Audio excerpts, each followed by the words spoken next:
Shane Gisbergen has completed his second trip to Talladega Superspeedway and finishes in a respectful 15th place. What's going, guys? It's Daniel, and welcome back to our video. As I just said a second ago, Shane Gisbergen has completed his second trip to Talladega Superspeedway and finishes in 15th place in the NASCAR Cup Series race. Shane qualified pretty well for the Cup race earlier today, finished qualifying in 17th position. Now, early in the race, Shane was started up front and actually moved his way up forward just a little bit, but kind of faded back a little bit outside of the top 20 early, kind of trying to hold his track position for later in the race. He tried to make some moves early in the event, trying to get up to the front, but he kind of faded back a little bit in stage number one.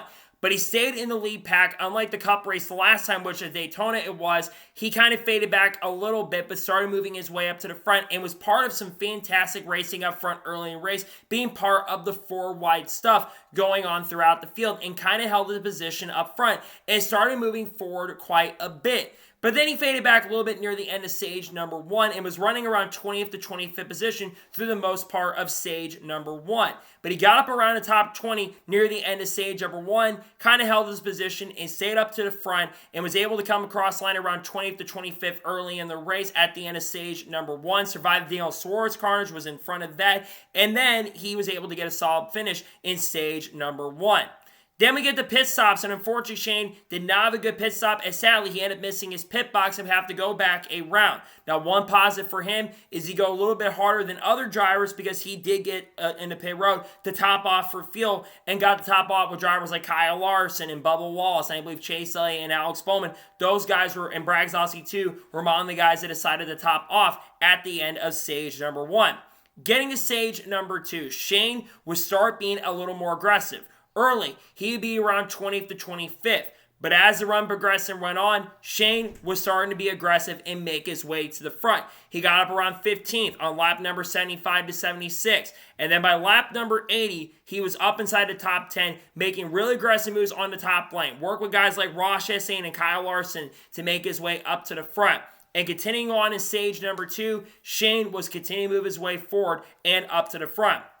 And by the time we got to around having the green flag pit stops, he was around 5th place. And eventually when some of the leaders came down pit road, Shane would be up front battling actually for the race lead with the Team Penske cars of Austin Cindric and Ryan Blaney, with other drivers right behind him like Chase Elliott and those guys kind of pushing him. And Shane would stay off for a few laps and actually held off Ryan Blaney and Ross Chastain and Austin Cindric for a little bit, actually held on to the race lead and would end up leading quite a few laps in this race, which I think he ended up leading the most laps he's led since he won Chicago last year. He led a ton of laps in the race and continued to lead as he battled his teammate for next year, Ross Chastain, up front.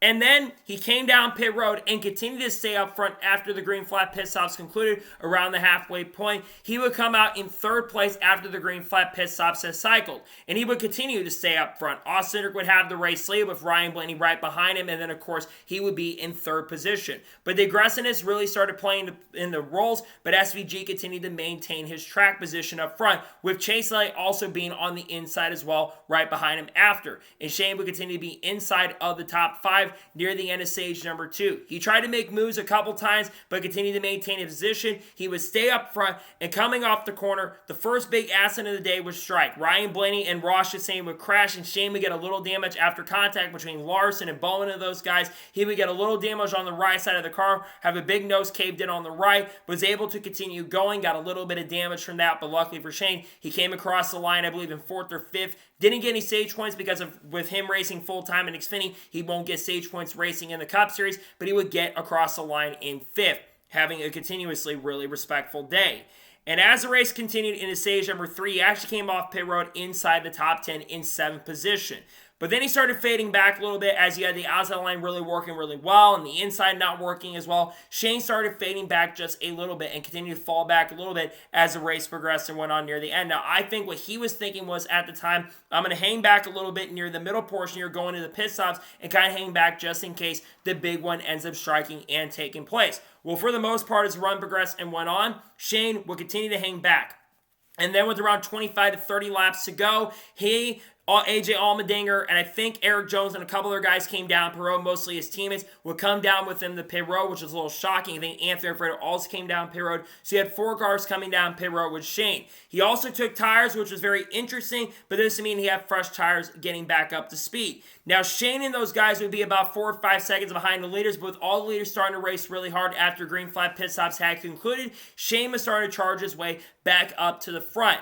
And eventually, the aggression started picking up. They were trying to use the outside, trying to use the inside to make the moves they caught up. But they really didn't get the chance and opportunity for it to work, and they faded back a little bit. Then with about 4 laps to go, they tried to making it 3 wide once again, and it didn't work. But the big thing happened, the big one, the massive one, the biggest wreck in NASCAR Cup Series history would end up taking place. Austin got a really big push from Brad Keselowski going down the back straightaway. He would go up the track and take out a ton of contenders. Drivers like Kyle Busch got collected, Joey Logano, Michael McDowell, Austin Cindric, Chase Elliott was collected, Chase Briscoe was collected, Josh Berry was collected, Michael McDowell was collected. Shane would also be collected slightly in the incident wreck, but didn't get a ton of damage and was able to continue going.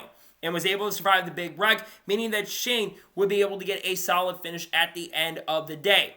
And going into the final restart of overtime, Shane would be restarting in 12th position. Now, on the restart, Shane tried to make a really aggressive move to the outside, I believe, of Eric Jones, but for some reason, no one really tried to go with him near the end of the event. And then Kyle Busch, he tried to make the move to the outside to get up to the front, but unfortunately Kyle was not able to get up to the front, and Shane didn't go with him for whatever reason. The racing got really crazy up front between Ricky Stenhouse Jr., Brad Keselowski, Kyle Larson, William Byron, all those guys going for the win. And coming to the tryout, we saw a fantastic 3-wide finish between Keselowski, Stenhouse, and Byron, with Stenhouse winning the race, and Shane Van Gisbergen coming off the corner and finishing in 15th position.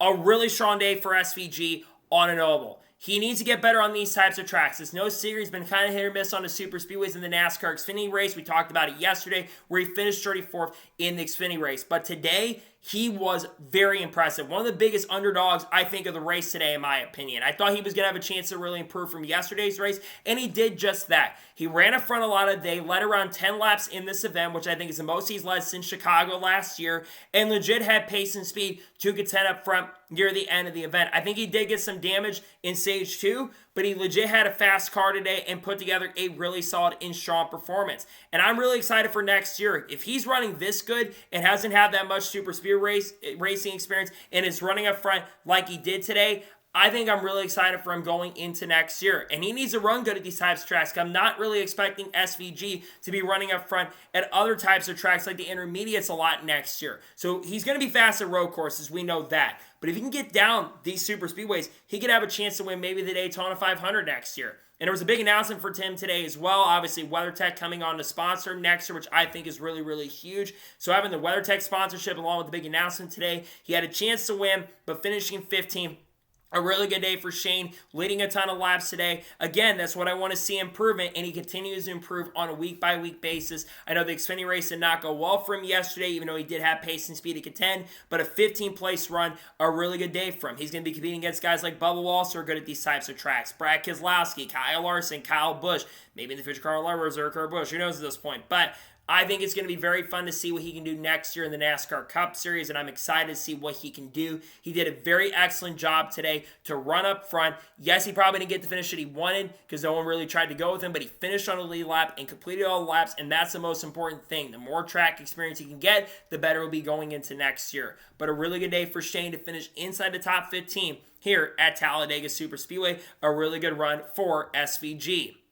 So, that is going to be it for today's Shane Van Gisbergen video. I want to thank you guys for watching. Please subscribe to the channel, notifications on, so that if I win a video, it does go live on my channel. Follow me on Twitter, Facebook, and Instagram, and support my Patreon as well. Let's go below that and comment your thoughts below on today's episode. How would you rate SVG's performance today from Talladega Superspeedway? Let me know it in the comments below. Tomorrow on the channel, we'll have a NASCAR news video discussing news over the course of the last couple of days. We got more updates on the 2311 Racing lawsuit with Michael Jordan, and we'll also talk about the big SVG announcement that happened earlier today. We'll also have some other content to talk about this week, and then on Tuesday, there's probably going to be a silly season update dropping, as of course, there's some big news potentially coming very soon as well. So anyways, like I said, I want to thank you guys for watching today's episode, and I'll see you guys next time for more great, awesome NASCAR content and other motorsports content on the channel like this. Take care, everybody.